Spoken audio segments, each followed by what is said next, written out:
أعوذ بالله من الشيطان اللعين الرجيم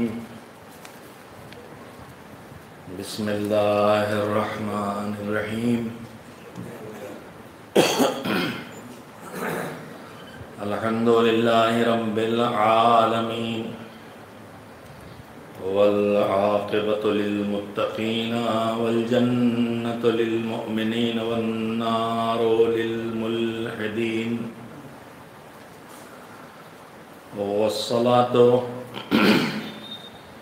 والسلام على سيد الأنبياء والمرسلين سيدنا ونبينا وشفيعنا أبي القاسم محمد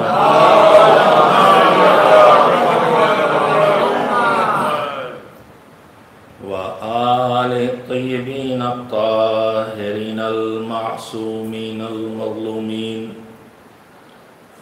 واللعنة الدائمة الباقية على أعدائهم أجمعين من الآن إلى يوم الدين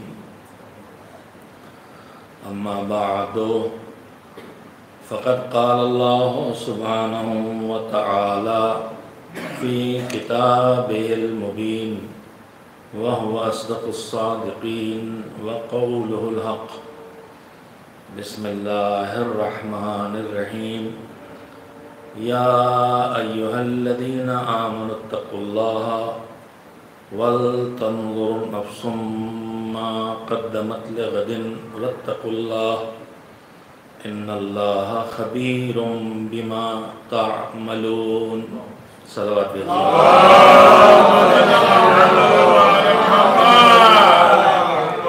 گزارش ہے کہ ایک بار سورہ حمد اور 3 بار سورہ توحید کی تلاوت جس کا اجر بارگاہ پروردگار سے معصومین کے ارشادات کی روشنی میں 2 قرآنوں کی تلاوت پہ بار بار حاضر ہوتا ہے، تلاوت فرما کے مرحوم فاضل عباس ابن مرحوم موفق علی کی روح کو ایصال ثواب فرما۔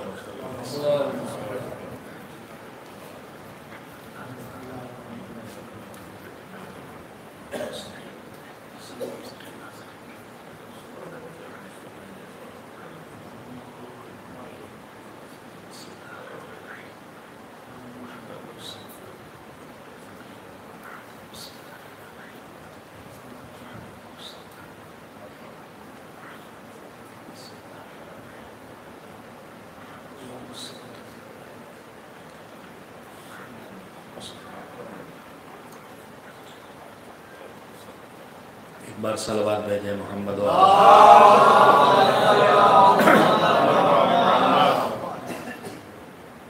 میں نے آپ حضرات کی خدمت میں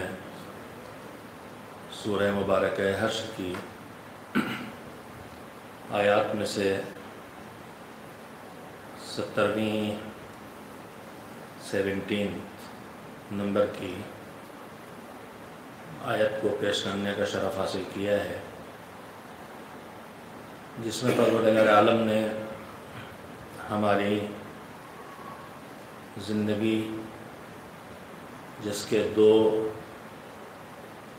حصے ہیں جو ایک مسلمان کی حیثیت سے جس کو ہم سب مانتے ہیں، قبول کرتے ہیں اور یقین رکھتے ہیں، ایک دنیا کی زندگی ہے اور ایک اس دنیا کے بعد والی آخرت کی زندگی ہے۔ یہ دونوں زندگیاں ہماری ہیں اور اس زندگی کو اچھا گزارنا، اچھا بنانا یا اس زندگی کو بگاڑ دینا اور خراب کر لینا، یہ دونوں چیزیں بھی بنیادی طور پر ہمارے ہاتھوں میں ہیں۔ نہ میری دنیا کی زندگی کو خالص دوسرے بنا سکتے ہیں، نہ صرف دوسرے بگاڑ سکتے ہیں۔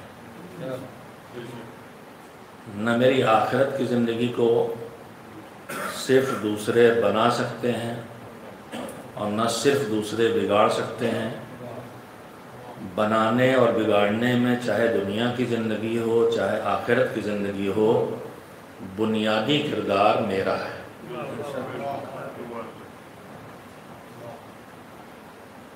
بات شروع ہوتے ہی بات ذہن میں آ جاتی ہے تو میں وہیں پہ کہہ دیتا ہوں، ہم عام طور پر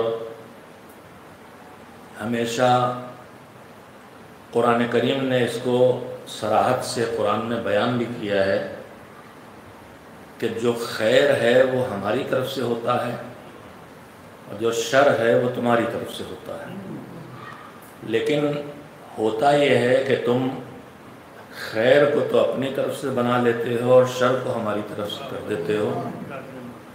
اگر ہم اتنا نہیں بگڑتے جتنا یہ بگڑے ہوئے لوگ ہیں جن کا قرآن تذکرہ کر رہا ہے، تو کم سے کم اتنا تو ہم بھی بگاڑتے ہیں کہ دنیا میں جہاں بگاڑ پیدا ہوتا ہے وہاں ہم ہمیشہ دوسروں کو ذمہ دار قرار دیتے ہیں، اور آخرت کے اپنے ہر بگاڑ کو سدھارنے کی ذمہ داری محمد و آل محمد کو دے دیتے ہیں،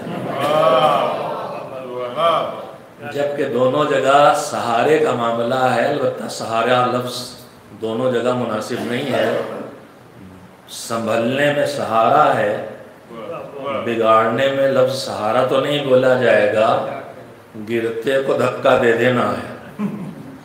تو پھسلنا ہم شروع ہوتے ہیں تو کوئی دھکا مارتا ہے کبھی، اور کبھی کوئی دھکا مارتا اور مضبوط کھڑے نہیں ہوتے اس لیے پھسل جاتے ہیں۔ کہیں ہماری لالچ ہمیں دھکا مار دیتی ہے، کہیں ہمارا ڈر ہمیں گرا دیتا ہے۔ تو خیر دنیا اور آخرت کے دو حصے میں زیادہ جزئیات میں نہیں جانا چاہتا، اور اس کے بنانے اور بگاڑنے دونوں میں بنیادی کردار ہمارا ہے۔ یہ بات ضرور ہے کہ بگڑنے میں بھی دوسری چیزیں سبب بنتی ہیں اور بننے میں بھی، دنیا میں بھی اور آخرت میں بھی۔ ماحول بنانے میں بھی مددگار ہوتا ہے، ماحول بگاڑنے کا بھی ذریعہ بنتا ہے۔ انسان کی، اب میں عجیب غریب سے لفظ بولنے والا ہوں، انسان کی لالچ بگاڑتی بھی ہے بناتی بھی ہے۔ الجھن آپ کے ذہن میں آئی گئی ہوگی، لالچ جیسی بری چیز، یہی لالچ جب دنیا کے پیچھے پڑ جائے تو بگاڑ دیتی ہے، یہی لالچ جب آخرت کے پیچھے پڑ جائے تو بنا دیتی ہے۔ تو ہماری زندگی کے دو حصے ہیں، ایک دنیا اور آخرت، اور ہم مسلمان ہیں لہذا دنیا سے تو کوئی انکار نہیں کر سکا، لیکن آخرت سے کم ہم انکار نہیں کر سکتے۔ جس آیہ کریمہ کی تلاوت میں نے آپ حضرات کی خدمت میں کی ہے، اس میں پروردگار عالم نے بہت مختصر الفاظ میں دنیا اور آخرت دونوں کے مسائل سے جڑی ہوئی دو اہم باتیں یا دو اہم ہدایتیں ہمیں عنایت فرمائی ہیں۔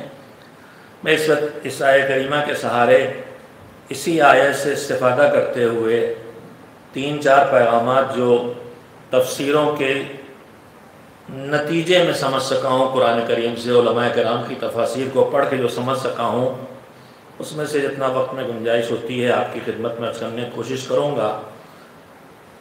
سب سے پہلی بات آیہ کریمہ جو میں پھر تلاوت کرتا ہوں، بسم اللہ الرحمن الرحیم، یا ایھا الذین آمنو، اے ایمان والو، اتقوا اللہ۔ ابھی میں وہی ترجمہ کر رہا ہوں جو ہمیشہ ہم کرتے چلے آ رہے ہیں کہ اللہ سے ڈرو، تقوی اختیار، اللہ کا تقوی اختیار کرو۔ پھر اس کے بعد اگلے جملے کا ترجمہ ہے وَلْتَنْظُرْ نَفْسٌ مَا قَدَّمَتْ لِغَدٍ۔ اللہ سے ڈرتے رہو۔ میں اتنا سے کہہ دوں کہ جو تقوی ہے یہ اللہ سے ڈرنا نہیں ہے، بلکہ تقوی اپنی بدعملیوں کے برے انجام سے ڈرنا ہے جو خدا کی ناراضگی کا نتیجہ ہوتا ہے۔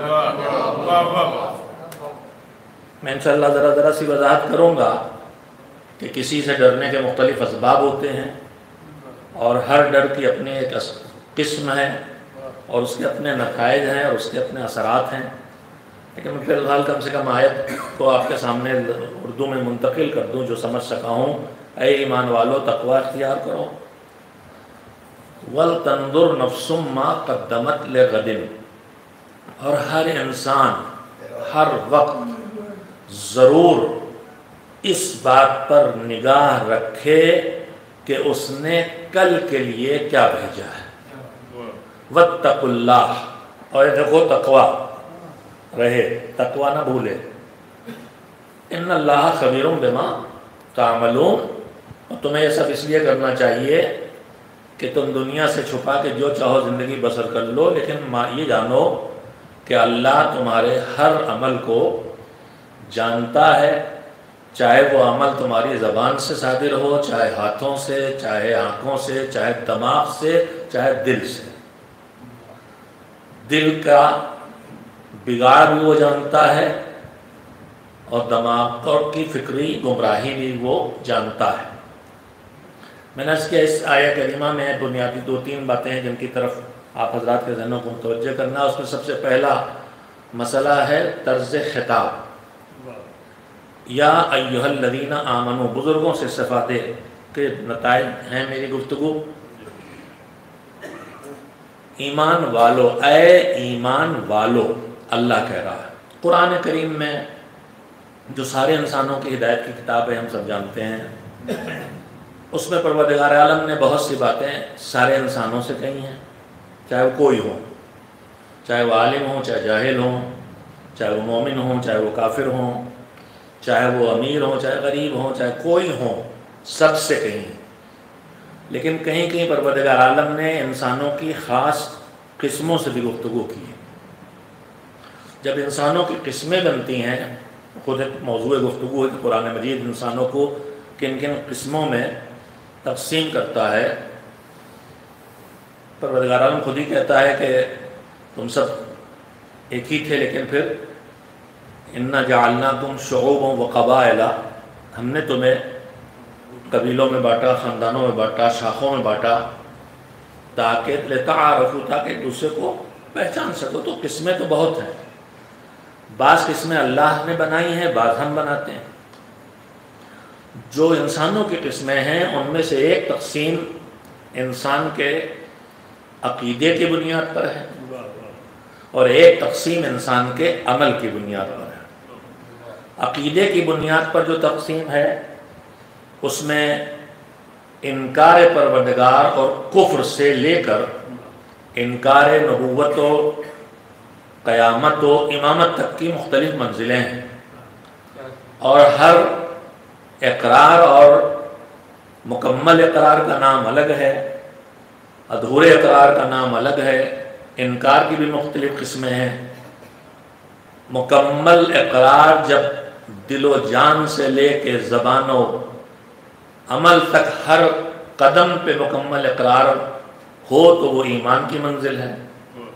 اگر اس سے کمزور اقرار ہے ادھورا ہے، یا کہیں دماغ سے ہے، کہیں عمل سے نہیں ہے، تو وہ اسلام ہے۔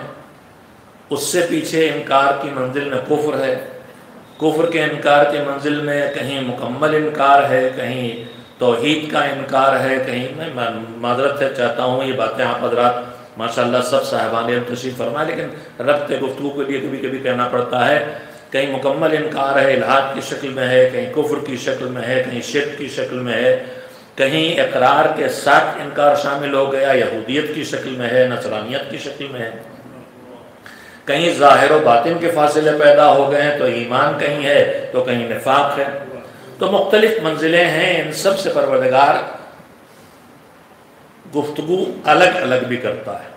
میں وہ بھی تفصیل میں جائے بغیر سے اشارتاً آپ حضرات کے سامنے بات کہنا چاہوں گا، آپ خود متوجہ ہو جائیں گے کہ اگر آپ جب انسانوں سے گفتگو کرتا ہے اور انسانی طبقوں میں خاص طبقوں سے پروردگار گفتگو کرتا ہے تو ان خاص طبقوں میں اگر آپ نظر ڈالیں تو جو صاحبان ایمان سے گفتگو کرتا ہے اس کا لہجہ بالکل الگ ہے۔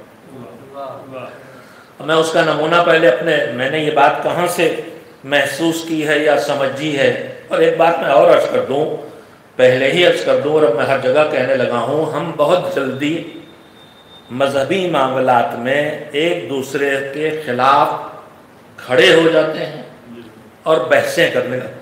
جج حضرات تشریف فرمائیں، ایڈوکیٹ حضرات تشریف فرمائیں، قانوندہ حضرات، ان کے سامنے میں ذرا ایسی بات کر رہا ہوں جو ہو سکتا بعد میں اگر میں غلط کہوں گا تو ان سے اصلاح بھی لے لوں گا.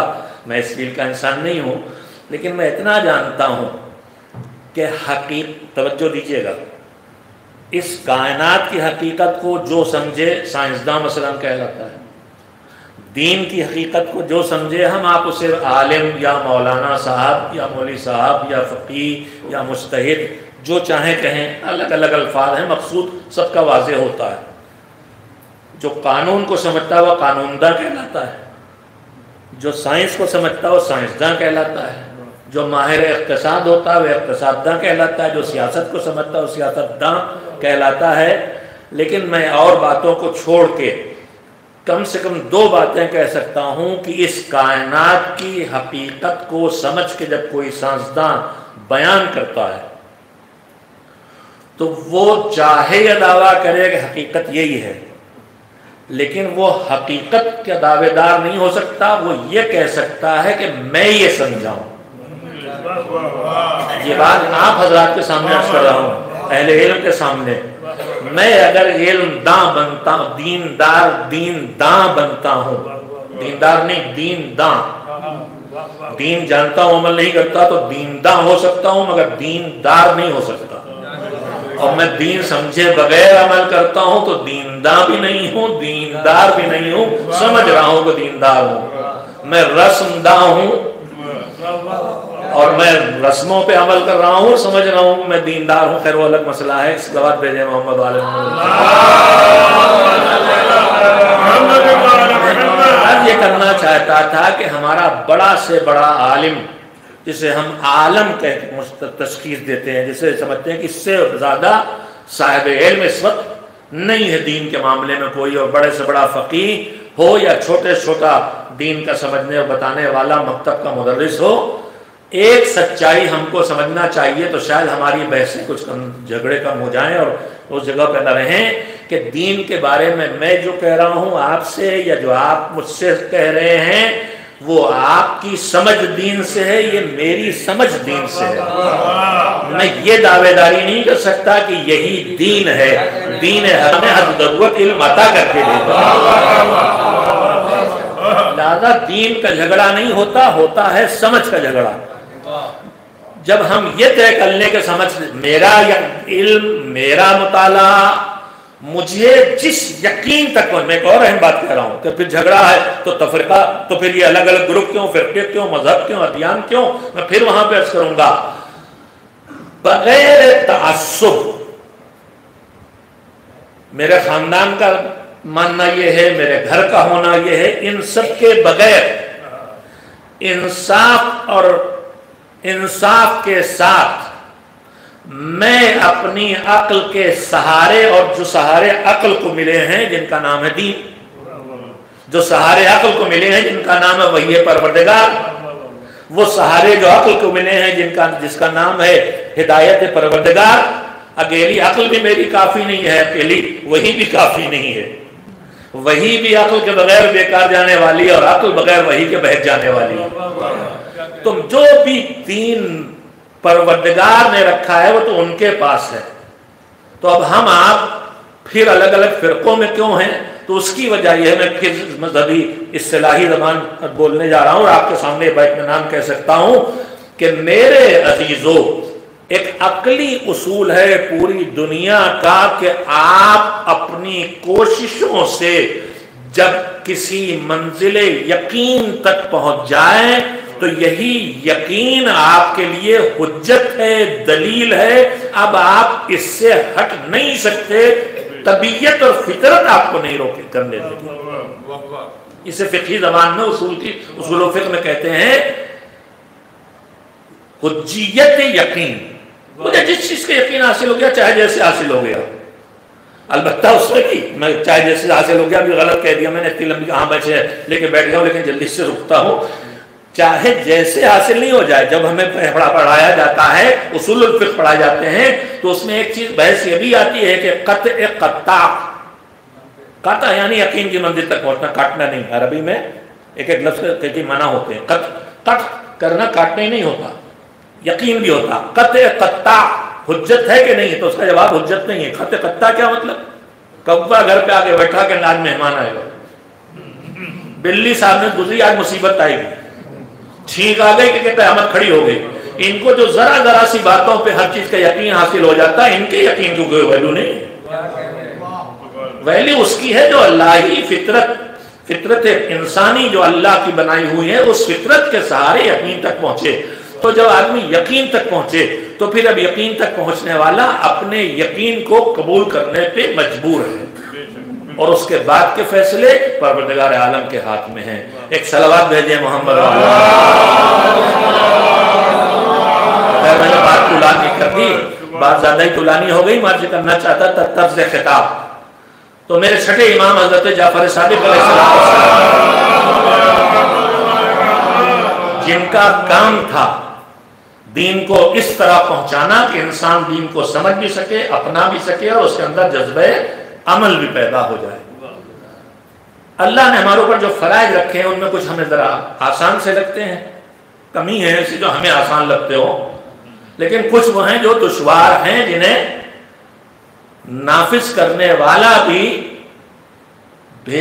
ذمہ داری دیتا ہے تو جانتا ہے کہ یہ دشوار انہیں لگے گا، لہذا اسے آسان بنانے کی تدبیریں بھی کرتا ہے.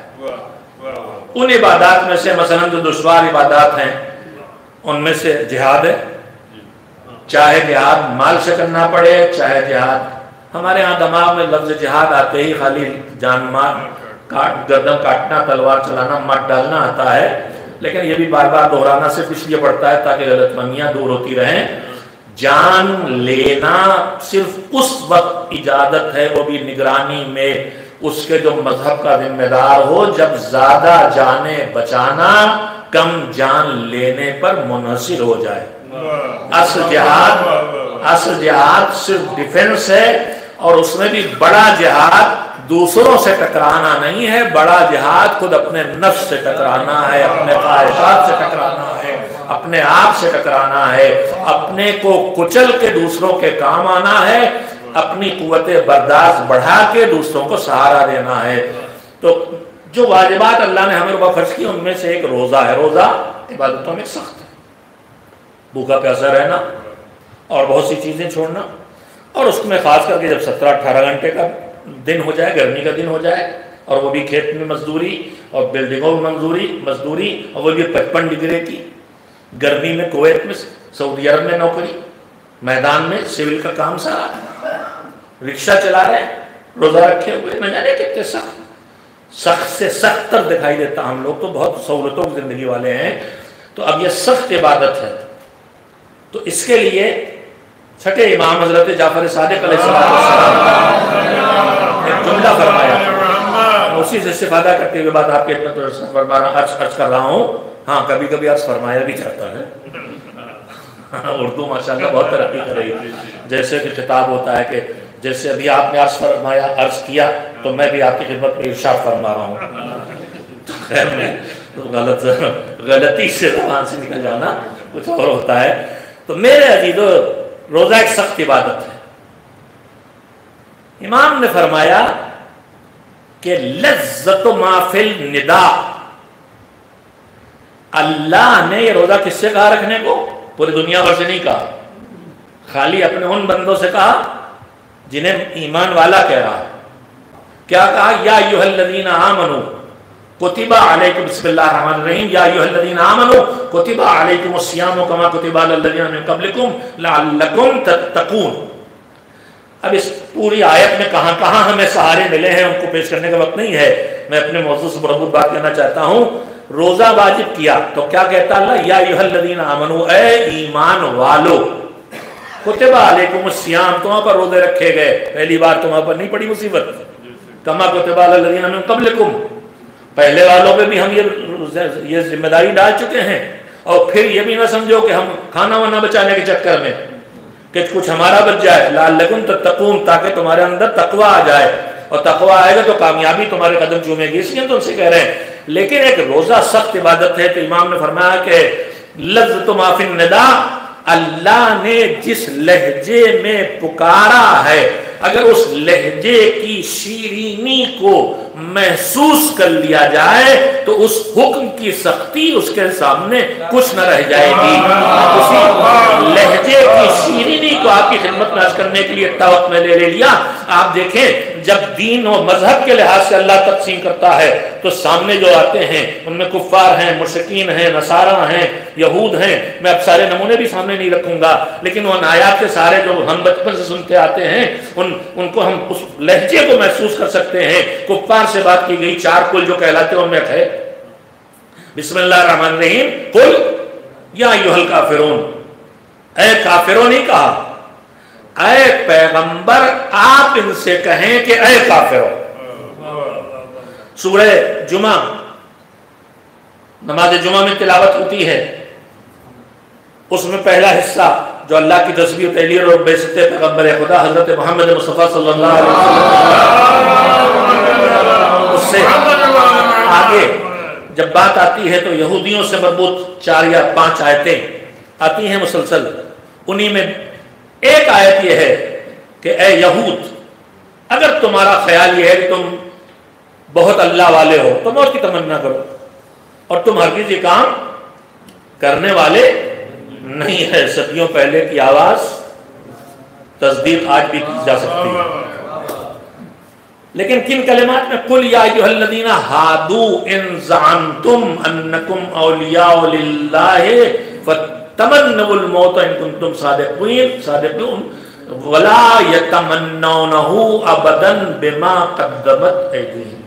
لیکن یہ کبھی موت کی تمنا کرنے والے نہیں ہیں۔ خیر میں موضوع نہیں جانا چاہتا۔ تو بات کس سے کہی؟ کفار سے۔ تو کیا کہا؟ اے پیغمبر آپ سے کہیے۔ بات کہی یہود سے، تو کیا کہا؟ آپ ان سے کہیے۔ قل یا ایھا الذین ھادوا، اے پیغمبر آپ ان سے کہیے یہودیوں۔ نصارہ نجران سے بحث ہوئی، ساری دلیلیں دے دی گئیں۔ سب سے مضبوط دلیل یہ تھی کہ تمہاری پکی دلیل یہ ہے کہ عیسیٰ کا باپ اللہ ہے، اس لیے کہ ان کا کوئی باپ نہیں ہے، تو جناب آدم کے تو نہ کوئی باپ ہے نہ کوئی ماں ہے، پھر تمہاری دلیل پہلے وہاں لگنا چاہیے۔ جب کسی صورت نہیں مانے، وہ ساری بحثیں ہو گئی، کٹوجتی سب ہو گئی، تو اب قرآن مجید کیا کہتا ہے؟ فَقُلْ تَعَالَوْا، اے پیغمبر آپ ان سے کہیے آؤ، اب مبالغہ ہو جائے۔ میں نمونے خالی رکھنا چاہتا تھا، میں عرض یہ کرنا چاہتا تھا کہ جب بات آئی یہود کی تو کہا آپ ان سے کہیے، نصارہ کی آپ ان سے کہیے، کفار کی آپ ان سے کہیے، لیکن جب بات آئی ایمان والوں کی تو اب کہا ہے میرے ایمان والوں، یہ اس لائق نہیں ہے کہ میں نے منہ لگاؤں، بس تم اس لائق بنے ہو کہ تمہیں ہم اپنے منہ لگا دیں۔ ایک صلوات بھیجیں محمد۔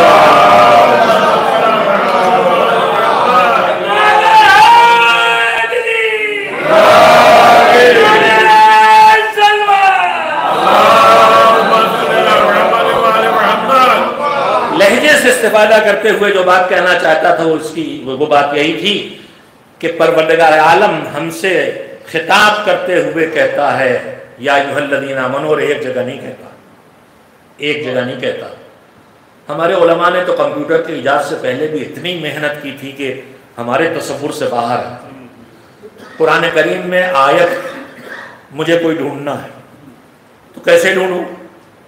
آج تو کمپیوٹر ہے موجود، 10 اپلیکیشن بنے ہوئے ہیں، آپ کو ایک صحیح لفظ قرآن کریم کا ٹائپ کریں اور وہ کمپیوٹر صاحب اس لفظ پر مشتمل جتنی آیتیں ہیں اپنی بے عقلی کے ساتھ،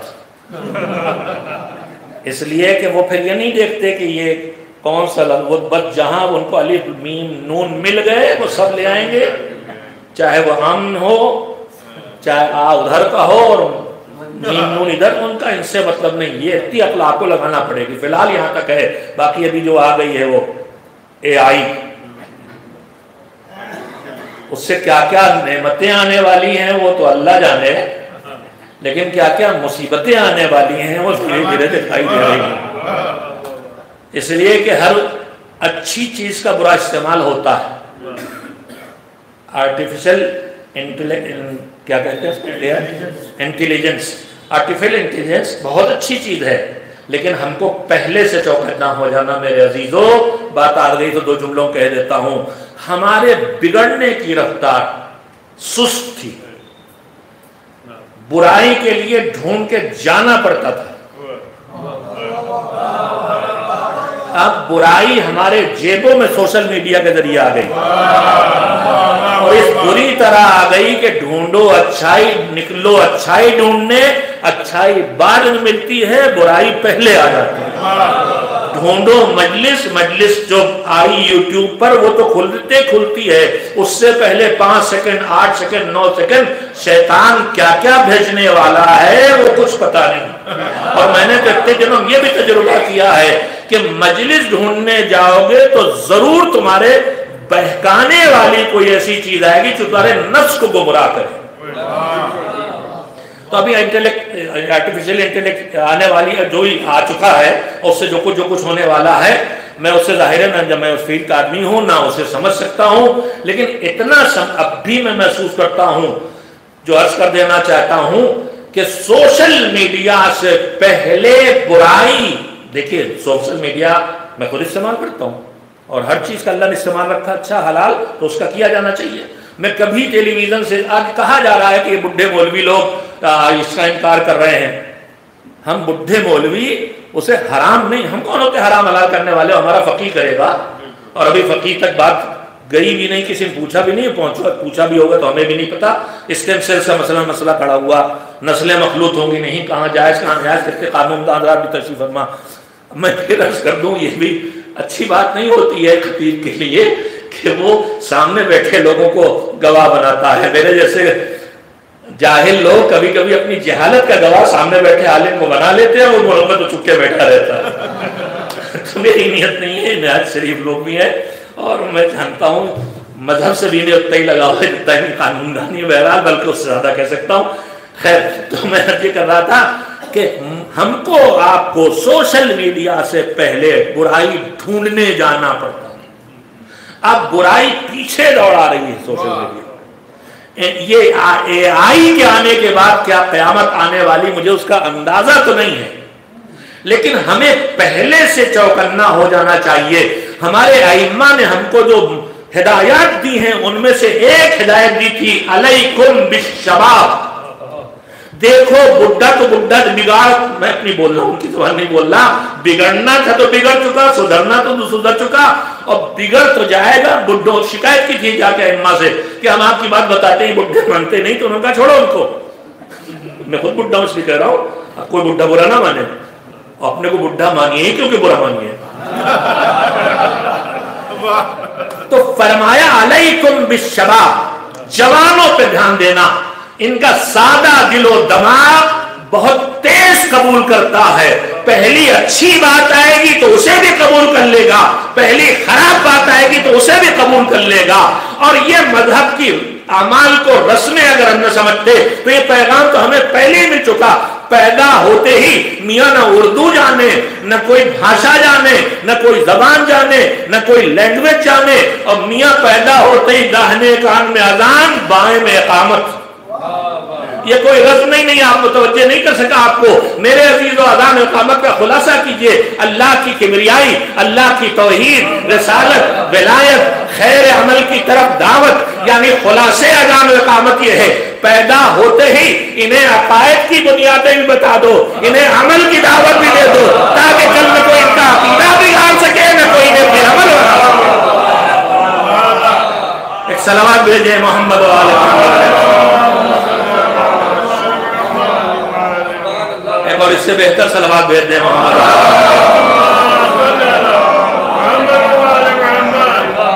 بات آ گئی، سے میں نے آپ خدمت کر دیا. سوشل میڈیا نے بنایا بھی ہے، اس میں کوئی شبہ نہیں. آج یہ آوازیں کہاں سے سننے کو مل رہی ہیں کہ کربلا ہم سے کیوں چھپائی گئی؟ ہماری آپ کی آوازیں نہیں ہیں، جن سے چھپائی گئی تھی ہم سے کچھ زیادہ ہی بتائی گئی. میں ایک بہت سی خطرناک سی بات کہنے والا ہوں جس کے کلپ بن کے چسنی اسنی لگ سکتی ہوں. میرے عزیزو، تحریف کی 2 قسمیں ہوتی ہیں. اللہ کرے کہ جو سلسلہ گفتگو ہے وہ بالکل ہی دور نہ ہو جاؤ اس سے. بدلنے کی تحریف یعنی بدلنا. قرآن مجید کے بارے میں عالم اسلام کا متفقہ فیصلہ ہے کہ اس میں کسی کی طرح کی تحریف نہیں ہے، تبدیلی کسی بندے کی نہیں ہے۔ یہ الزام لگانا تو ہمارا پیشہ رہا ہے ایک دوسرے پہ، کہیں 40 پاروں کا ہم لگا دیں، کہیں تحریر کا وہ لگا، ہوتا ہی تو سچی باتیں نہیں کر رہا۔ قرآن میں اللہ کا کلام ہے، نہ کچھ لفظ گھٹا ہے، نہ کوئی لفظ بڑھا ہے، نہ کسی آیت کی جگہ بدلی۔ یہ ہمارے محقق معتبر علماء عصر غیبت سے آج تک یہ کہتے اور بتاتے رہے ہیں اور دلیلیں دیتے اور کتابیں لکھتے رہے ہیں۔ کچھ ضعیف روایات جو عصر غیبت کی بھی نہیں اس کے بہت بات کی ہیں، جنہیں مرسل بھی کہتے ہیں، ایک تو ضعیف ہوتی ہے کہ راوی ہے کمزور اور ایک پتہ ہی نہیں کون، ان کو کچھ کو نیا مال جمع کرنے کا شوق ہوتا ہے، تو ہمارے علماء کو بھی شوق ہوتا ہے کہ جو مل جائے جمع کر دو۔ ان کی اچھی نیت ماننا چاہیے کہ انہوں نے تو جمع کر دیا، چاہتے رہنا بعد میں، اس لیے تھوڑی جمع کر دیا کہ جو ہم نے جمع کر دیا سب تم قبول کر لینا۔ تو تحریف قرآن میں نہیں ہے، یعنی قرآن کا کوئی لفظ نہیں بدلا ہے، قرآن کی کوئی آیت کم نہیں ہوئی ہے، کسی آیت میں کچھ بڑھا نہیں ہے، کسی آیت کی جگہ بھی نہیں بدلی۔ یہ علماء شیعہ اور علماء اہل سنت دونوں کا بنیادی نظریہ یہی ہے۔ کچھ الگ نظریے والے تو ہر جگہ ہوا ہی کرتے ہیں، یہ ہموں پر الزام ہم تحریف ہے، لیکن بعض غالیوں نے اور بعض ناسمجھ دوستوں نے اس نظریے کو پیدا کر دیا۔ تو بہرحال موضوع قرآن، موضوع میرا اس تحریر قرآن کا، میں دوسری بات کہنا چاہتا ہوں، تحریف لفظی طور پر قرآن میں نہیں ہے۔ میں ایک لفظ اس سے کہہ دیتا ہوں صرف، پھر میں ایک بات کہہ رہا ہوں کہ یہ تحریف کا نظریہ پیدا کہاں سے ہوا؟ یہ تحریف کا نظریہ پیدا ہوا اس داستان سے جو جمع قرآن کے نام پہ، کہ قرآن جب بکھرا تھا پیغمبر جو گئے تو کوئی پتوں پہ تھا، کوئی چھال پہ تھا، کوئی ہڈی پہ تھا، کوئی ان کے پاس تھی، کوئی ان کے پاس، کوئی ان کے پاس۔ اس داستان سے کہ قرآن بعد پیغمبر جمع کیا گیا ہے، جس کو پڑھنے کا شوق ہو، اور ہیں آپ میں اہل شوق وہ پڑھ بھی چکے ہوں گے، آغا خوئی رحمت اللہ علیہ کی کتاب جو انہوں نے تفسیر میں لکھنا شروع کی تھی، بعد میں المیزان جو بتایا جاتا ہے، المیزان کی خبر آئی تو انہوں نے اس کو چھوڑ دیا، پھر رجال کی کتاب لکھ ڈالی، لیکن اس پر جو انہوں نے مقدمہ لکھا تھا اور سورہ حم کی تفسیر لکھی تھی، اس میں اس بحث کو پوری طرح سے رکھا ہے کہ جمع قرآن کی جو داستان ہے وہ صحیح ہے کہ نہیں۔ تو انہوں نے سوالات کھڑے کیے ہیں کہ کس کے دور میں، تو 3 دور الگ الگ روایتوں میں آئے، کس کے فرمائش پر پھر نام الگ آئے، کن کے ذریعے پھر نام بدلے، کن کے نگرانی میں پھر نام بدلے، انہوں نے ثابت کیا جمع قرآن۔ اور چلیے اس کو بحث کو چھوڑیے، اگر چمڑے پر اور پتھر پر اور لکڑی پر کتاب قرآن کو رسول چھوڑ کے گئے تھے تو حدیث ثقلین جو متواتر حدیث ہے اور جس کے دوسرے حصے میں اگر اطرتی اہل بیتی کے بجائے سنتی آیا بھی ہے کہیں تو پہلے حصے میں ایک ہی لفظ ہے اور وہ ہے انی تارکن فیکم الثقلین کتاب اللہ۔ انصاف سے بتاؤ عزیزو کہ جو آیت ایک کے پاس وہاں چمڑے پہ، دوسرے کے پاس ہڈی پہ، تیسرے کے پاس کھال پہ، چوتھے کے پاس لکڑی پہ ایسے بکھری پڑی ہو، اسے کوئی کتاب کہے گا؟ حضور کا کتاب کہنا ہی دلیل ہے کہ حضور کے دور میں ہی کتابی شکل میں وجود میں آ چکی ہے۔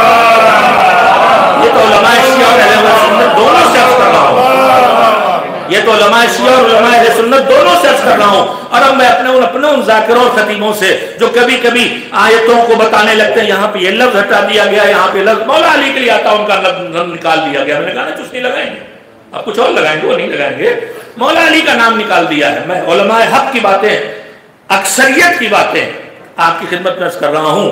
ہم شیعہ اثنا عشری اس بات کا متفقہ طور پر ہمارا فقہی مسئلہ ہے کہ ہماری کوئی واجب نماز سورہ حم کے بعد دوسرے مکمل سورے کے پڑھے بغیر نہیں ہو سکتی، ہے فقہی مسئلہ، فقہ جعفری کا متفقہ کوئی ایک فقی نہیں گزرا. میں عرض کر سکتا ہوں، میں جملہ اور اکثر کہتا ہوں کہ ہے کہنا بڑا آسان ہے، نہیں ہے کہنا ممکن نہیں. ہم جاہلوں کو ہے تو میں اپنے علم کے دائرے کے اندر سے کہہ دوں گا، میں نہیں ہے کیسے کہہ دوں؟ میرے علم کے دائرے کے باہر ہو تو میں کہاں سے نہیں ہے کہہ لوں؟ تو نہیں ہے وہی کہہ سکتے ہیں کہ جن کے علم کے دائرے کی حدیں پروردگار کے علاوہ کوئی نہ میں طے کر سکتا ہو. اسی لیے جب پانچویں امام سفر سے واپس آ رہے تھے، واقعات آپ کے سنے ہیں، وہ جو راہب صاحب سالانہ نکلا کرتے تھے، برآمد ہوا کرتے تھے، وہاں امام پہنچے تو جب انہوں نے سوال کیا کہ تم عالموں میں ہو کہ جاہلوں میں ہو، تو انہوں نے امام نے نہیں کہا کہ میں عالموں میں ہوں، فرمایا تھا جاہل نہیں. نہیں اس لیے قیمت پہچانے. میں عالم ہوں کہنا تو بہت آسان ہے، 2 لفظ آتے ہیں میں کہہ لوں گا میں عالم ہوں، لیکن میں جاہل نہیں ہوں کہنا کسی کے بس کی بات نہیں ہے. یا پروردگار جاہل نہیں ہے یا جسے اس سے علم ملا ہے وہ جاہل ہے. ایک صلوات بھیجئے محمد و آل محمد.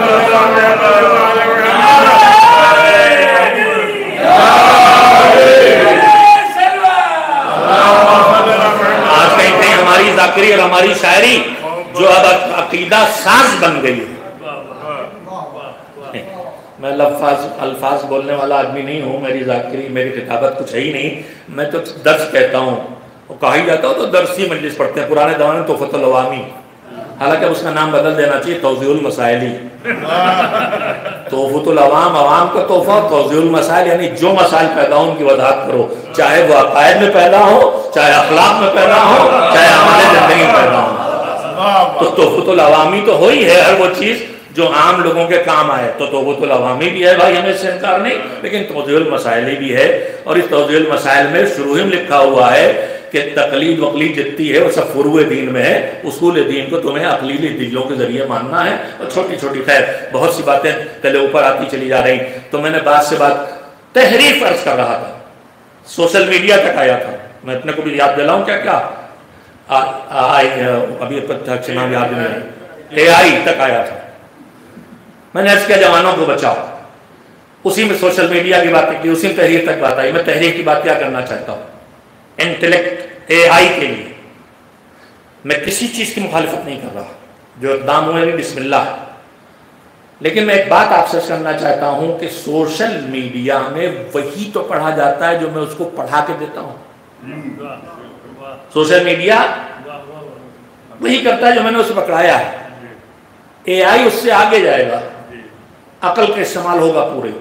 مگر میں پوچھتا ہوں وہ آپ کی دی معلومات کی عقل پر چلے گا یا سب کچھ خود ہی کرے گا؟ میں اسے کوئی بنیاد دوں گا کہ نہیں دوں گا، یا میرے بنیاد دیے بغیر AI سارے کام کرے گا؟ تو پھر اگر میں نے تحریف کہاں سے میرے دماغ میں بات آئی تھی، تحریف کی 2 قسمیں ہوتی ہیں، ایک ہے تحریف لفظی اور ایک ہے تحریف معنوی. لفظوں میں کوئی تبدیلی نہیں، لیکن الفاظ رہنے کے باوجود اس کے مفہوم اور معنی کو بدل دیا جائے، جو قرآن کے ساتھ شدت سے ہوا ہے اور ہوتا رہتا ہے. ہمارا جیسا ہر خطیب سب سے پہلے یہیں سے واہ حاصل کرتا ہے کہ کسی آیت کو، اور قرآن مجید میں صاف کہتا محکم متشابہ ہم نے 2 رکھے ہیں، اور جن کے دل ٹیڑھے وہی متشابہ آیات تک جاتے ہیں. اور آج ٹیڑھے دل کیا کروں میرے جیسے منبر پہ بھی آ گئے کہ متشابہ آیات کو پیش کر کے کہیں اللہ کے اعلیٰ ترین مخلوق جو ذریعہ رزق ہے انہیں رازق بنا دے رہے ہیں، جو ذریعہ خلقت ہے انہیں خالق بنا دے رہے ہیں. یہ متشابہ آیات کی مدد سے، موضوع روایات کی مدد سے، روایات کا بھی ایک بڑا سلسلہ ائمہ نے کہا سب تمہاری سمجھ میں آ جائے ضروری نہیں ہے، سمجھ میں نہ آئے تو کنارے رکھ دینا.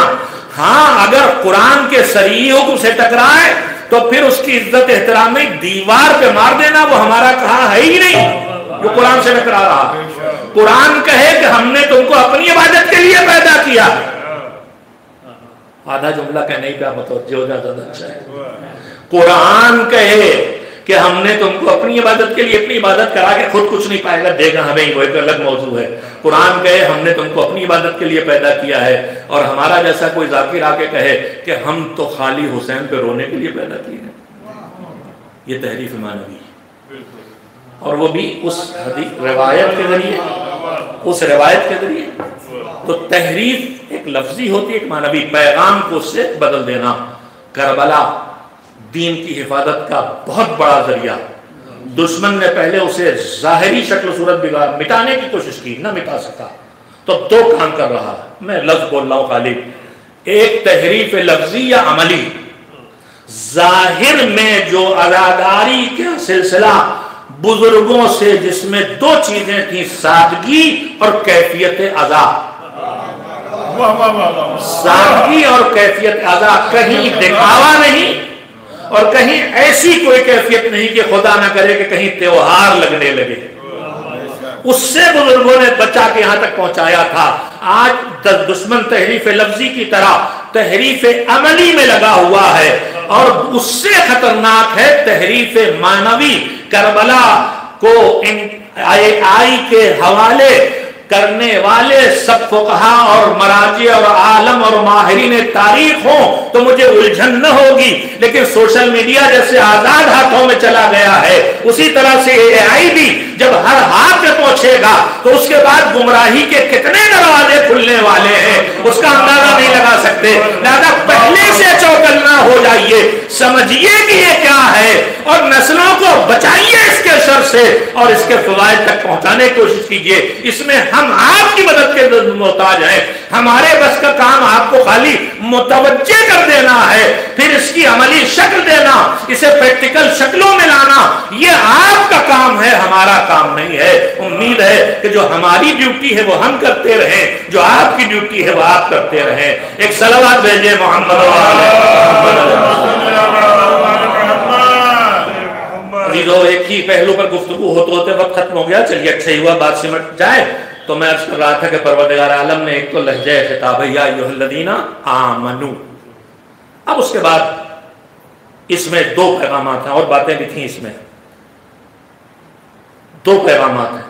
یا ایھا الذین آمنوا اتقوا اللہ، اے ایمان والو تقوی اختیار کرو۔ میں نے یہ بحث کیا تھا کہ ہماری عربی کے علاوہ دنیا کی ہر زبان عربی سے چھوٹی ہے، جتنی تفصیل عربی میں ہے وہ یہ سب باتیں بچپن سے ہم آپ سب علماء سنتے چلے ہیں۔ ہمارے پاس بہت کوتا زبان ہماری اردو ہے، حالانکہ ہے مذہب کی اولاد۔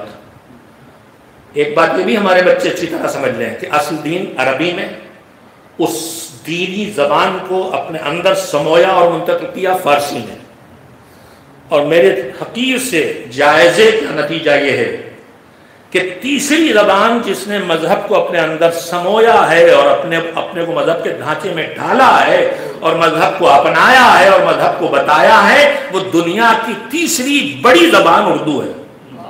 میرے تجزیے میں، میرے خیال میں ترکی زبان جو مسلمانوں کے بہت بڑے طبقے کی زبان ہے، جس میں بہت بڑی تعداد ہے، لیکن شاید اس زبان میں بھی دین اتنا منتقل نہیں ہوا ہے۔ لہذا میرے جوانوں کے لیے ضروری ہے کہ ابھی نہ ہندی میں دین منتقل ہو سکا ہے، ابھی تو ہندی میں آ ہی نہیں پایا، اور آیا ہے تو کمزور ہاتھوں سے آیا ہے۔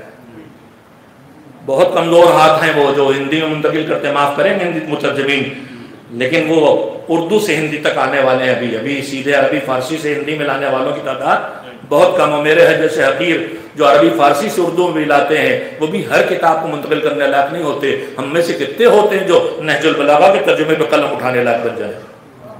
ہم تو آسان سی کتابوں کا ترجمہ کر دیتے ہیں، لیکن نئی نسل ہندی میں دین کو سیکھ رہی ہے۔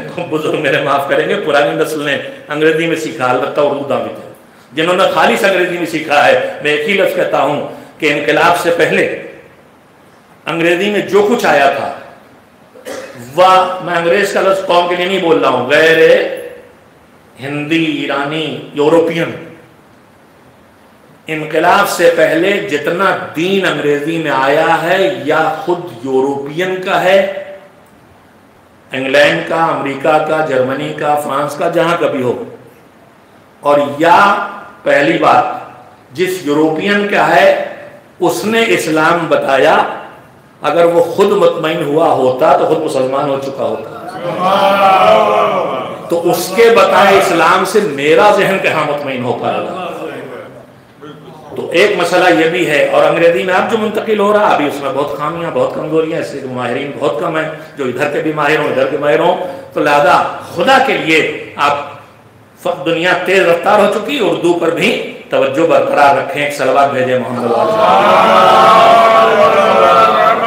اس کی عربی میں لفظ ڈر ہے. یا ایھا الذین آمنوا اتقوا اللہ ولتنظر نفس ما قدمت لغد واتقوا اللہ. بس 10 منٹ زیادہ ہی ہو چکے ہیں, میں بات کو جلدی سے سمیٹوں. اللہ نے کہا تقوی اختیار کرو, ہم نے کہا اللہ سے ڈرو. صحیح نہیں کہا, اللہ سے ڈرو یہاں نہیں. ڈر کے اسباب ہوتے ہیں. ڈر عام طور پر جو ڈر ہوتا ہے وہ نقصان کا. کسی سے بھی ہم سانپ سے کیوں ڈرتے ہیں؟ کاٹ کھائے گا, مر جائیں گے. بجلی کے تار سے کیوں ڈرتے ہیں؟ ایک بار فیوز ٹھیک کر رہے تھے رات کے اندھیرے میں, کرنٹ لگ گیا تھا, ڈر کے رات بھر اندھیرے میں رہ لیں گے, مچھر کٹوا لیں گے, لیکن فیوز بجلی کے پاس نہیں جائیں گے. تو ڈر ایک تو ہوتا ہے کسی سے نقصان پہنچنے کا ڈر, مگر ہر ڈر کسی سے نقصان پہنچنے کا ڈر نہیں ہوتا.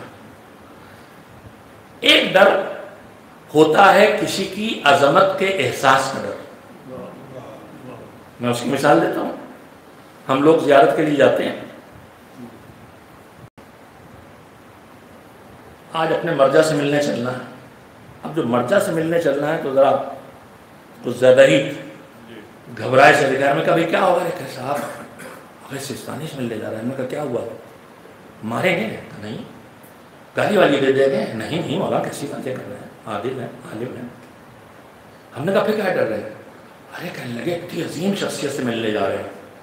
تو اب جو یہاں ڈر آیا ہے کسی نقصان کا ڈر نہیں ہے, یہ کسی کی عظمت کے احساس کا ڈر ہے. اور یہیں سے مسئلہ حل ہو جاتا ہے کہ جب معصوم تھے, کوئی گناہ انہوں نے کیا نہیں تھا, تو پھر ڈر کاہے کا تھا؟ ان کو ڈر اپنے گناہوں کا نہیں تھا, وہ مالک کی عظمت کا احساس ہوا کرتا تھا جس کو. ایک صلوات بھیجیں محمد عربی میں اس کے لیے مختلف الفاظ ہیں. کہیں تقوی اللہ سے ڈر نہیں ہے, تقوی اپنے گناہوں کے عذاب کا ڈر ہے. خشیہ اللہ کی عظمت کے احساس کا ڈر ہے. رہبہ اس کے اقتدار کی احساس کے نتیجے میں پیدا ہونے والا. الگ الگ الفاظ ہیں, الگ الگ بہت کلمات عربی میں. میں نے بات صرف پھر کہنا چاہیے, آیت تو کہ آپ کے سامنے پڑی ہے کہ ڈر چاہے عظمت کے احساس کا ہو, چاہے اقتدار کا ہو, چاہے شدت احسان کا اثر ہو. آدمی جو بہت جس کا احسان مند اس کے سامنے بھی جاتا تو سر جھکا کے جاتا ہے. ایک عظمت, ایک احساس. چاہے اپنے گناہوں کا ڈر ہو. اللہ نے ہر چیز جو رکھی ہے اس کا کوئی نہ کوئی مقصد رکھا ہے. ڈر عام طور پر بری چیز سمجھی جاتی ہے. ارے بڑے بزدل ہیں, ڈرپوک ہیں, یہ بڑے بہادر آدمی ہیں, اچھی بری. مگر اللہ نے جو بھی ہمیں دیا ہے وہ ہے ہماری ضرورت. جب تک اس کا بجا استعمال ہوگا وہ ہمارے کام آئے گی. جیسے ہی بیجا استعمال شروع ہوگا وہیں بگاڑ شروع کر دیں گے.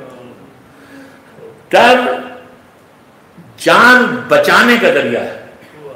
سڑک سے گزر رہے ہائی وے سے, بے خیالی میں قدم آگے بڑھایا, دھیان نہیں دیا, موبائل کانوں سے جوڑے تھے, ایک دم سے کار گزری زن سے, تو پورے اسپیڈ سے پیچھے ہٹے. یہ جو پیچھے ہٹایا یہ بہادری نے ہٹایا کہ ڈر نے ہٹایا؟ یہ ڈر نے ہٹایا, ڈر نے بچایا. تو ڈر بھی زندگی کی ایک ضرورت ہے, اور ڈر کا اثر یہ ہوتا ہے کہ دور کرتی ہے. جس سے ڈرائے گی اس سے دور کرے گی. بہت قیمتی بات اکثر عرض کرتا رہا ہوں, شاید آپ کے سامنے بھی عرض کیا ہوگا بھی, کہ ڈر کا کام ہے دور کرنا. مگر پروردگار عالم نے کہا کہ ڈر چاہے ہماری عظمت کا ہو, ڈر چاہے اپنے گناہوں کا ہو, ڈر چاہے ہمارے اقتدار کے احساس کا ہو, ہم نے ہر جگہ اس کا اثر رکھا ہے دور کرنا. مگر ہم نے اس ڈر کے اثر کو اپنی بارگاہ میں بدل کیا ہے. کسی اور سے ڈرو گے تو دور ہٹو گے, ہم سے ڈرو گے تو ہمارے قریب آؤ گے.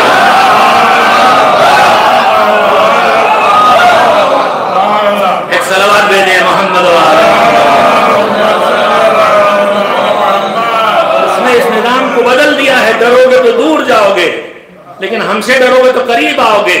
اور جتنا ڈر بڑھاتے چلے جاؤ گے, جتنا اپنے گناہوں کا احساس, اس کی عظمت کا احساس ہمارے جیسوں کی توفیق میں کبھی نسبت نصیب میں کبھی کبھی حاصل ہوتا ہے کہ اس کی عظمت کا احساس بھی کر لیں.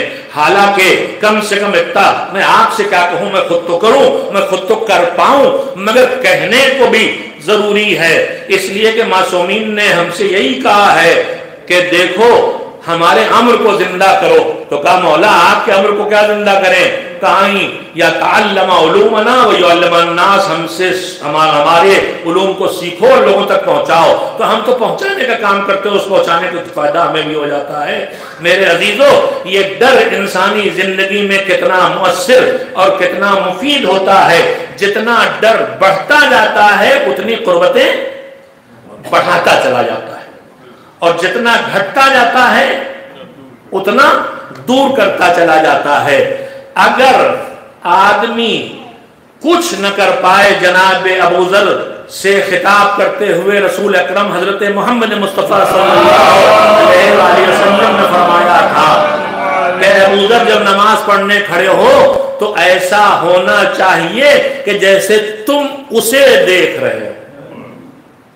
لیکن اے ابو ذر، اگر یہ نہ کر سکو، اور معلوم تھا انہیں کہ ہمارے جیسوں کی تو بس کی بات نہیں، ابو ذر سے کہہ رہے تھے اے ابو ذر اگر نماز پڑھنے کھڑے ہو تو یہ دیکھو کہ تم اسے دیکھ رہے ہو، تم اسے دیکھ رہے ہو. لیکن اگر یہ نہ کر سکو تو کم سے کم اتنا تو کرو کہ یہ سمجھو کہ وہ تمہیں دیکھ رہا ہو. اتنی کوشش تو ہم کر سکتے ہیں. ایک صلوات دے جائے محمد والا اپنے گناہوں سے. یا ایھا الذین آمنوا اتقوا اللہ، ایمان والو تقوی اختیار کرو، یعنی اپنے اعمال کی سزا سے ڈر ڈر کے زندگی بسر کرو. واتقوا اللہ ولتنظر نفس ما قدمت، میں ختم کرتا ہوں بات کو، ولتنظر نفس ما قدمت لغد. اور ہر آدمی دنیا کی زندگی بسر کرتے کرتے ہر لمحے یہ نگاہ بھی رکھے کہ اس نے آخرت کے لیے کیا بھیجا ہے. میں بہت سمیٹ کے کم سے کم وقت میں آپ کی خدمت میں کہہ دینا چاہتا ہوں کہ ہم آپ جب کل کی فکر مندی ہمارے دلوں میں پیدا ہوتی ہے تو ہم سیونے شروع کرتے ہیں. جو آیا اس میں سے کچھ نہ کچھ بچایا، کچھ نہ کچھ روکا. اور اللہ یہاں کیا کہہ رہا؟ وَلْتَنْظُرْ نَفْسٌ مَا قَدَّمَتْ لِغَدٍ. ہر آدمی یہ دیکھے کہ کل کے لیے بھیجا کیا ہے. تو ہماری کل کی فکر پیدا ہوتی ہے تو روکتے ہیں، اور اللہ کہہ رہا ہے کل کی فکر ہے تو دیکھو کہ بھیجا کیا ہے. میں سمیٹ کے کہنا چاہتا ہوں وہ کل جس کے لیے روکتے ہیں وہ اور ہے، اور اللہ کہہ رہا ہے اس کل پہ نگاہ رکھو جس کے لیے بھیجنا ہے وہ اور ہے. جو روکو گے شاید دنیا میں کام آ جائے، مگر جو کل آنے والا ہے آخرت کا کل، اس کے لیے دیکھتے رہو بھیجا کیا ہے. پیسہ کما کے سب اپنی ذات پہ لگا لیا تو روک دیا، پیسہ کما کے کچھ کسی کے اور کے کام آ گیا تو بھیج دیا. علم سب اپنے ذاتی استعمال میں لے آئے، نوکری کر لی، جاب کر لی، پروفیسر ہو گئے، ٹیوشن پڑھا ڈالی تو روک لیا ہے سب، اور اسی میں سے 2 بچوں کو فری پڑھا دیا تو بھیج دیا ہے.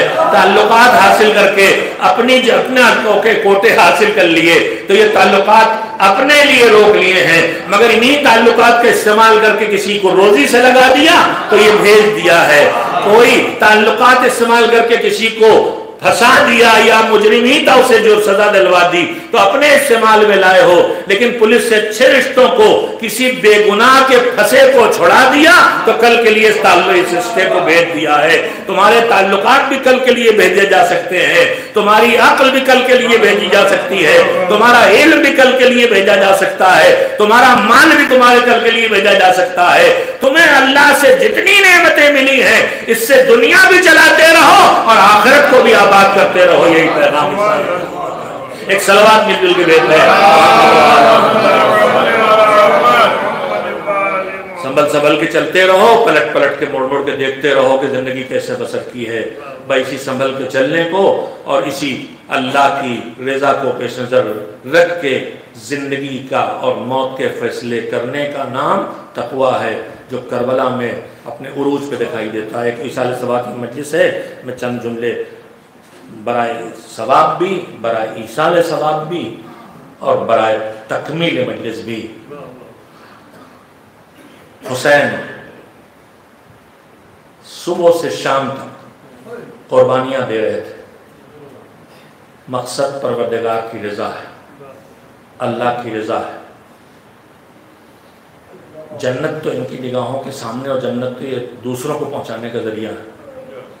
شب عاشور اصحاب کا امتحان لینے کے بعد رات کے سناٹے میں جب حسین نکلے میدان جنگ کی طرف گئے یہ دیکھنے کے لیے کنجگ ہونے والی ہے، کہاں نشیب ہے، کہاں فراز ہے، کہاں میمنہ ہو، کہاں میمسرا ہو۔ پیچھے پیچھے ایک چاہنے والا آ گیا، ہلال کیوں آئے ہو؟ کہ تنہا آپ کو میدان میں آ کے دیکھ کے دل نہ مانا۔ برستے تیر نہیں ہیں، چمکتی تلواریں نہیں ہیں، پتھروں کی بارش نہیں ہے، سنسناتے ہوئے تیر نہیں ہیں، مگر چاہنے والا بے چین ہے، تنہا مولا جا رہا ہے۔ ہلال کل یہی حسین آواز دیں گے، میرے شیرو کہاں ہو تم؟ کہ خود ہی کہیں گے مجھے پتا ہے، گردنیں کٹا کے سو چکے، اپنا فریضہ ادا کر چکے ہو، آئے ہو ہلال تو آ جاؤ۔ ہاتھ پکڑا، ساتھ لے کے چلے، مقتل کے ٹھکانے دکھانا شروع کیے، یا اکبر کے کلیجے جب اچھی لگے گی، یا میرے لال قاسم کا جسم پامال ہوگا، یا فرات کا کنارہ میرے بھیا کے بازو کٹیں گے۔ اس کے بعد ایک جملہ کہنا شروع کیا، ہلال کیا تم جنت میں اپنا اور اپنے ساتھیوں کا ٹھکانہ دیکھنا چاہتے ہو؟ کہاں مولا؟ اشارہ کیا، جنت سامنے آ گئی، یعنی جنت ان کے اقتدار میں ہے، جنت ان کے اختیار میں ہے۔ حسین منظر دکھلا رہے ہیں، یہ مقتل میرا، یہ شہادت گاہ اکبر کی، یہاں بھائی میرے کلیجے کے ٹکڑے اصغر کے گلے پر تیر لگنا ہے کہ مرتبہ حسین رکے، اور اس کے بعد کہا، ہلال میں تم سے گفتگو کر رہا ہوں، تم بے چین دکھائی دے رہے ہو، کیا وجہ ہے؟ کیا شہادت کے تذکرے سے؟ کہا نہیں مولا، آپ بہتر جانتے ہیں، وجہ یہ نہیں ہے، وجہ یہ ہے کہ مقتل سے دو آوازیں آ رہی ہیں اس وقت میرے کانوں میں، ایک آپ کی آواز ہے اور ایک کسی بی بی کی آواز ہے۔ مجھے ایسا لگ رہا ہے جیسے کوئی بی بی یا آئے حسین ہلال تو کوئی شاید مل گیا کہ میری اماں فاطمہ زہرا ہیں، عجب اللہ، تو جنت ان کے ہاتھوں میں ہے، اقتدار میں ہے، اختیار میں ہے۔ انہیں ایک فکر ہے تو رضا کی بچہ کے فکرے سن لیں۔ صبح سے شام تک حسین کی ایک سیرت یہ ہے کہ ہر ایک کو رخصت کرتے ہیں، اور ایک سیرت یہ ہے کہ ہر ایک کو لینے جاتے ہیں۔ رخصت کرتے ہیں تو کسی کو گلے سے لگا کے اتنا روئے کہ چچا بھتیجے دونوں سے ہی بے ہوش ہو گئے۔ بیٹے کو رخصت کیا تو اس طرح سے کہ سوار ہو کے بیٹا چلا تو آواز آئی جیسے کوئی گر پڑا ہو، مڑ کے دیکھا تو بوڑھا باپ دامن کر رہا ہے۔ بھیا کو رخصت کیا تو شکستہ کمر کے احساس آ گیا، خالی آواز سنی تھی آخری سلام تو کمر پکڑ کے چلے تو آواز دے رہے تھے، ٹوٹ گئی میری کمر، ٹوٹ گئی میری کمر، میرا سہارا چھن گیا۔ جو آنکھیں چین سے سوتی تھیں کہ شیر موجود ہے بے چین ہو، اور جن آنکھوں میں چین نہیں آ پاتا تھا وہ چین سے سوئیں گی۔ ہر قدم پہ حسین نے رخصت بھی کیا ہے اور ہر ایک کو لے کے بھی آئے ہیں۔ قاسم نے جب آواز دی چچا مدد کو آؤ، تو تیز رفتاری سے جا کے حملہ کیا ہے اور پھر قاسم کے جسم کے ٹکڑوں کو سمیٹ کے لائے۔ اکبر نے آواز دی تو کیسے گئے، یا علی یا علی، کبھی نجف کے علی کو پکارتے ہیں بابا بابو پہنچاؤ، کمر ٹوٹ گئی، آنکھوں کی بصیرت گئی۔ کبھی کربلا کے علی کو پکارتے ہیں بیٹا آواز دے، سہارے آواز دے۔ اکثر کو لے کے آئے تو کیسے، کبھی قدم آگے بڑھتے ہیں رباب کا چہرہ سامنے آ جاتا ہے، کبھی قدم پیچھے ہٹاتے ہیں پھر ہمت کر کے آگے بڑھتے ہیں۔ ہر قدم پہ حسین کا انداز الگ الگ ہے، مگر ایک انداز آخری تو فکر ایک انداز حسین کا نہ بدلا۔ لاش چاہے حبیب کی آئی ہو، لاش چاہے اکبر کی آئی ہو، لاش چاہے اصغر کی آئی ہو، ہر جنازے کو ہاتھوں کے اوپر اٹھا کے ایک فقرہ کہا تھا، ربنا تقبل منا ھذا القربان، ہماری اس قربانی کو قبول کر لے۔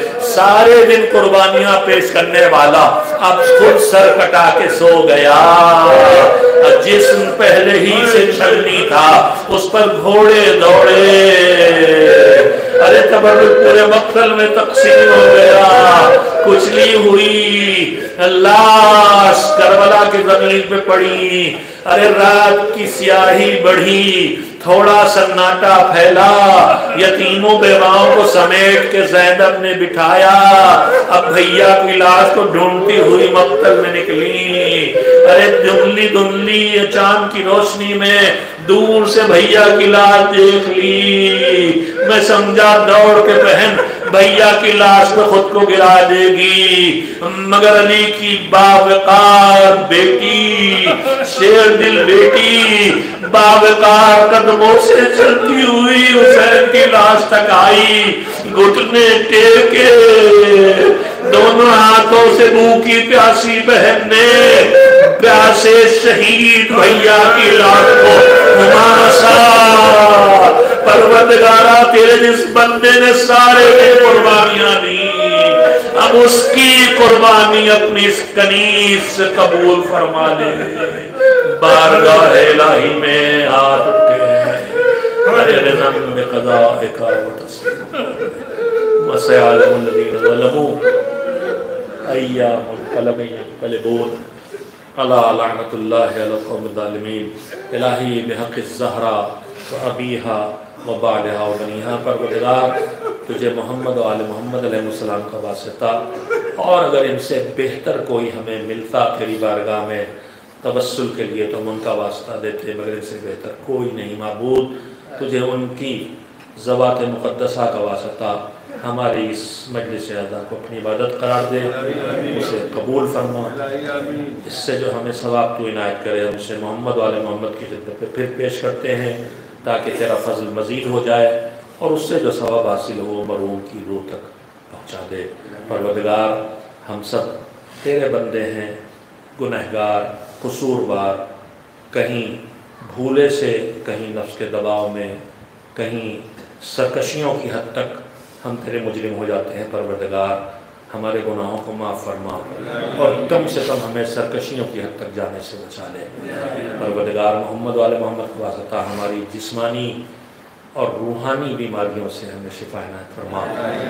ہم تو ہاتھ اٹھا کے دعا کر لیتے ہیں، مگر جو چلے گئے وہ کچھ نہیں کر سکتے، وہ تیری رحمت کے منتظر ہیں۔ معبود ہمیں توفیق دے کہ ہم جانے والوں کے واجبات اور فرائض کو اگر رہ گئے ہوں تو انہیں جلد از جلد ادا کر دے، اور ہماری اس دعا کو رحمت کا چھونکا بنا کر ان کی قدموں تک پہنچا دے۔ پروردگار دنیا میں ظلم و ستم اپنے عروج پہ ہے، تو دیکھ رہا ہے معبود تیرے مظلوم اور بے سہارا بندے کس طرح سے بھوکے پیاسے قتل عام کا شکار ہے۔ معبود ان مظلوموں کی حمایت فرما، ظالموں کو شعور عنایت فرما کہ وہ انسانیت پر ظلم سے رک جائیں۔ پروردگار محمد و آل محمد علیہ السلام کا واسطہ جو ظلم آپس میں ساز باز کر کے دنیا میں ظلم پھیلائے چلا جا رہا ہے، جلد از جلد اس ظلم کو نیست و نابود کرنے والے زمانے کے عادل معصوم حاکم کو حکم ظہور عنایت فرما، اور عصر غیبت میں ہمیں ان کے ظہور کی جو ذمہ داریاں ہماری ہیں انہیں انجام دینے کی توفیق عنایت فرما، اور جب تک تیری مشیت نہیں ہے اور ظہور میں تاخیر ہے اس وقت تک جو دین کی خدمت اور دین کی حفاظت کا فریضہ انجام دے رہے ہیں، محافظ تشیع آیت اللہ عظمہ خامنئی، فخار تشیع آیت العظمہ سستانی، اور دوسرے ہمارے فقہا جو دین کی خدمت میں لگے ہیں چاہے انہیں نہ جانتے ہیں، ان سب کی حفاظت فرما، اور ہم سب کو ان کے عوامر پر توجہ دے کے جو ان کی مصلحتوں اور دین شناسی کا نتیجہ ہوتے ہیں ہمیں ان کی تعمیل کی توفیق عنایت فرما۔ ایک بار سورہ حمد اور 3 بار سورہ توحید کی تلاوت پھر فرما دیں، اور مرحوم جن کا نام میں لیے لیتا ہوں مالک نیتوں کا جاننے والا ہے، مرحوم عادل عباس ابن مرحوم موافق علی کی روح کو ہدیہ۔